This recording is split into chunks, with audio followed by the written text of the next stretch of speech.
જય શ્રી કૃષ્ણ. રાધે રાધે. મિત્રો, 16મા અધ્યાયના 6ઠા શ્લોકમાં ભગવાને વાત કરી કે દ્વૌ ભૂત સર્ગો અસ્મિન લોકે દેવઃ આસુરઃ એવશ્ચ દેવઃ વિસ્તરશઃ પ્રોક્તમ આસુરમ મે શૃણુ. ભગવાને અર્જુનને કીધું, આ પૃથ્વી ઉપર, આ લોક ઉપર બે પ્રકારના પ્રાણી છે. એમાં એક દૈવ સંપત્તિવાળા અને એક આસુરી સંપત્તિવાળા. દેવી વિશે મેં તને વિસ્તારથી કીધું, હવે તું આસુરી વિશે મારી પાસેથી સાંભળે. અને 7મા શ્લોકમાં ભગવાન કહે છે કે પ્રવૃત્તિમ ચ નિવૃત્તિમ ચ જના ન વિદુહુ આસુરાહા ન શૌચમ ન અપી ચ આચારઃ ન સત્યમ તેષુ વિદ્યતે. આસુરી સંપત્તિવાળા જે લોકો છે એમનો સ્વભાવ કેવો છે એમના વિશેની વાત કરતા, વર્ણન કરતા ભગવાન કહે છે કે પ્રવૃત્તિમ ચ નિવૃત્તિમ ચ જનાહ ન વિદુહુ આસુરાહ. આસુરાહ જનાહ, આસુરી સ્વભાવના માણસો. પ્રવૃત્તિમ ચ નિવૃત્તિમ ન વિદુહુ, શેમાં પ્રવૃત્તિ કરવી જોઈએ અને શેમાં પ્રવૃત્તિ ન કરવી જોઈએ, એટલે કે નિવૃત્ત થવું જોઈએ. ન વિદુહુ, એમના વિશે જાણતા નથી. ન શૌચમ ન અપી ચ આચારઃ ન સત્યમ તેષુ વિદ્યતે. અને તેમનામાં શૌચમ એટલે બાહ્ય શુદ્ધિ, ન એટલે નથી, ન ચ આચારઃ શ્રેષ્ઠ આચરણ, ન અપી શ્રેષ્ઠ આચરણ પણ નથી, ન તેષુ સત્યમ વિદ્યતે. અને તેઓ સત્ય ભાષણ પણ જાણતા નથી અથવા હોતું નથી, અને તેમનામાં સત્ય ભાષણ પણ હોતું નથી. હવે આસુરી સ્વભાવના જે માણસો છે એ આજકાલનું તમે જો વાતાવરણ જુઓ, આજકાલ જે વાતાવરણ સમાજની અંદર છે, બીજું સમાજની અંદર જે કાંઈ આજે કાલ ખાનપાન ચાલી રહ્યા છે, જે વિવિધ પ્રકારના ખાનપાન છે તે, એ ઉપરાંત આજનું જે શિક્ષણ છે તે, આજનું શિક્ષણ જે ખાલી પેટ ભરવા પૂરતું શિક્ષણ છે એમ કહેવું હોય તો ચાલે એમ.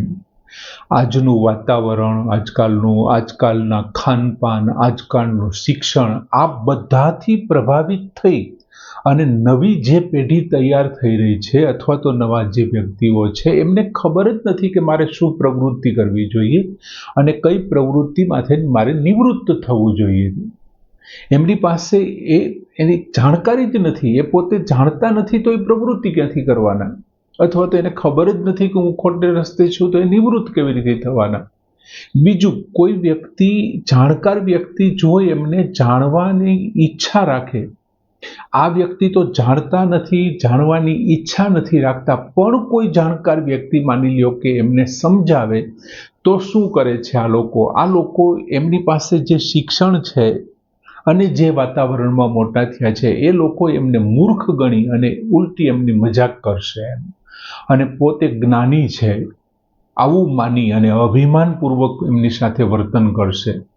હવે કેટલાક લોકો એવા છે કે એ આસુરીના પ્રભાવથી, એટલા બધા આસુરી ગુણોના પ્રભાવમાં આવી ગયા છે કે એમના પ્રભાવને કારણે પોતે એ જાણે છે કે આ પ્રવૃત્તિ મારે ન કરવી જોઈએ, એમ છતાં એ પ્રવૃત્તિ કરે છે, જાણતા હોવા છતાં. અને એ ખબર છે કે મારે આમાંથી નિવૃત્ત થવું જોઈએ, છતાં એ નિવૃત્ત નથી થઈ શકતા.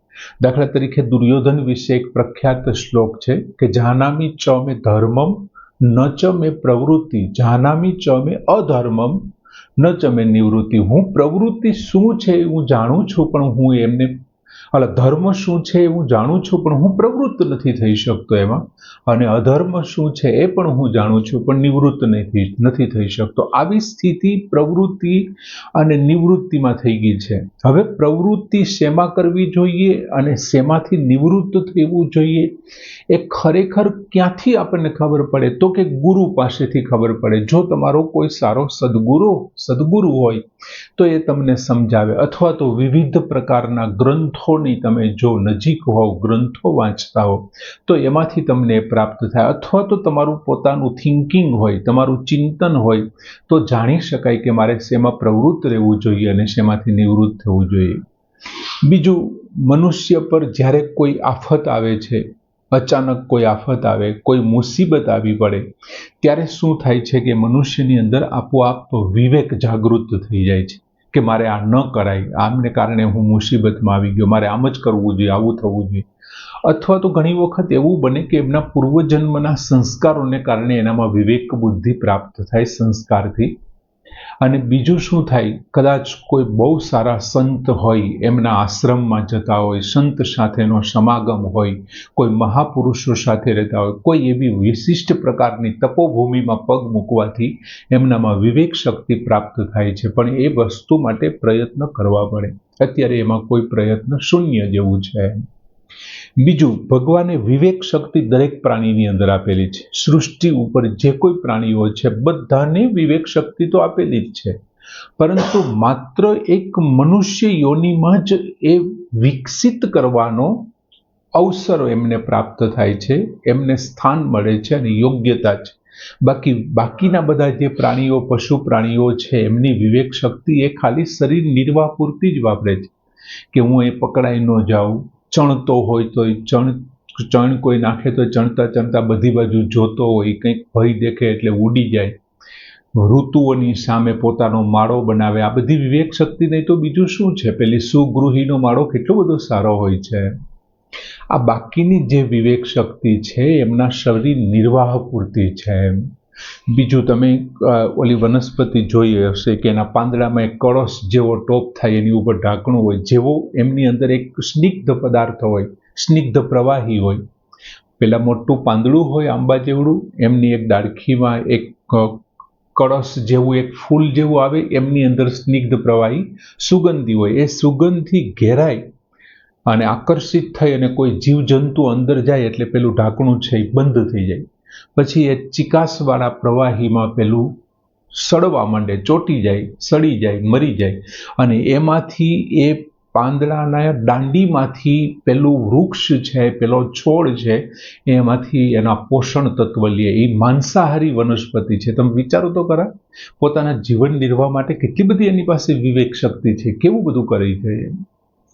બાકીના બધા પાસે વિવેક શક્તિ છે પણ એ આવા કામ માટે છે. બીજું, મનુષ્ય વિવેક શક્તિથી પોતાના પરિવારનું જીવન નિર્વાહ કરે છે. આ ઉપરાંત અન્ય પ્રાણીઓનું પણ એ પાલન પોષણ કરે છે. મનુષ્ય છે એ સંપૂર્ણ સ્વતંત્ર છે. એ ધારે ત્યારે કોઈ પ્રવૃત્તિમાં જોડાઈ શકે છે અને ધારે ત્યારે એ નિવૃત્ત થઈ શકે છે. આ જે ખાનપાનની વૃત્તિઓ છે, એ વૃત્તિઓવાળાને ખરેખર એ ખબર જ નથી રહેતી કે જે માત્ર ખાનપાન માટે જ ધ્યાન રાખે છે. એવા લોકો કર્તવ્ય છે કે અકર્તવ્ય એમનું ભાન જ નથી. એમની વૃત્તિ ખાવા પીવામાં ચાલે છે. તેનામાં દૈવી સંપત્તિ અપ્રગટ રૂપે રહે છે. દૈવી સંપત્તિ સત છે એટલે એ કાયમી હોવાની, એમની અંદર જીવ છે એટલે દૈવી સંપત્તિ હોવાની. આપણે આમની પહેલા જોયું હતું કે સાધન છે એ પણ સત છે અને નાશ તો સતભાવ, સતનો ક્યારેય અભાવ હોતો નથી. એમ એટલે દૈવી સંપત્તિ દરેક પ્રાણીઓમાં અપ્રગટ રૂપે રહે છે. હવે ભગવાન બીજી લીટીમાં એવું કહે છે કે ન શૌચમ ન અપી ચ આચારઃ ન સત્યમ તેષુ વિદ્યતે. આવા જે વ્યક્તિઓ છે એનામાં બાહ્ય શુદ્ધિ હોતી નથી. ખાનપાનને કારણે આળસુ સ્વભાવ, આળસુ વૃત્તિ, એમને કારણે બાહ્ય શુદ્ધિમાં ધ્યાન નથી દઈ શકતા. બીજું, પ્રવૃત્તિ અને નિવૃત્તિને ન જાણવાથી શેમાં પ્રવૃત્ત થવું, શેમાંથી નિવૃત્ત થવું, તેનામાં આંતરિક કે બાહ્ય જે અશુદ્ધિઓ છે ને એ ઘર કરી જાય છે. અને એમને કારણે થાય છે શું કે જે ગુરુજનો છે, વડીલો છે, સંતો છે, મહાપુરુષો છે, એમની સાથે કેવો વ્યવહાર કરવો, કેવો ન કરવો જોઈએ, આમને એને ભાન નથી રહેતું. અશુદ્ધિને કારણે, આંતરિક અશુદ્ધિને કારણે એમને ભાન નથી રહેતું અને એમને કારણે એમની સાથે દુર્વ્યવહાર કરે છે. અને કોની સાથે કેવો વર્તન કરવું જોઈએ, કેવો વ્યવહાર કરવો જોઈએ તેનું તેને કંઈ ભાન છે નહીં. બીજું, આવા લોકો જે છે, ભગવાન કહે છે એમના આચાર અને શૌચ તો આવા છે જ, એમની સાથે સાથે એમની પાસે સત્ય સંભાષણ પણ હોતું નથી. બીજું, એમનામાં આસુરી સંપત્તિ છે, અભિમાન ઘર કરી ગયું છે. એમના ખાનપાન, એમનું શિક્ષણ, એમનું વાતાવરણ, આ બધું એવું હોવાને કારણે એ અસત્ય આચરણ તરફ સંપૂર્ણપણે જશે જ. એમાં કોઈ પ્રશ્ન જ નથી. તાત્પર્ય એ છે આ બધી બાબતોનું કે ખાવું પીવું, આરામથી રહેવું, સંસારના સુખ ભોગવવા, વિવિધ પ્રકારના સંગ્રહ કરવા, આ બધું આસુરી મનુષ્યના લક્ષણો છે અને એમના તરફ જાય છે. એમને કારણે સત્યથી એ બહુ વેગળો થઈ જાય છે, સત્યથી બહુ દૂર થતો જાય છે. અને શાસ્ત્ર વિદ્યામાં પણ એ જ્યારે કોઈ હાજરી આપે છે ત્યારે પરમાત્માને પ્રાપ્ત કરવાનો નિશ્ચય પણ નથી કરી શકતા. એમ આવા વ્યક્તિઓ દ્રઢ નિશ્ચયી નથી થઈ શકતા. એમને કારણે એની આસુરી સંપત્તિ દબાયેલી રહે છે અને આ બધું છે એ વેગ પકડી લે છે. સરસ મજાનો શ્લોક. પ્રવૃત્તિમ ચ નિવૃત્તિમ ચ જનાહ ન વિદુઃ આશુરાહ ન શૌચમ ન અપી ચ આચારઃ ન સત્યમ તેષુ વિદ્યતે. પૂર્ણ કરીએ. જય શ્રી કૃષ્ણ.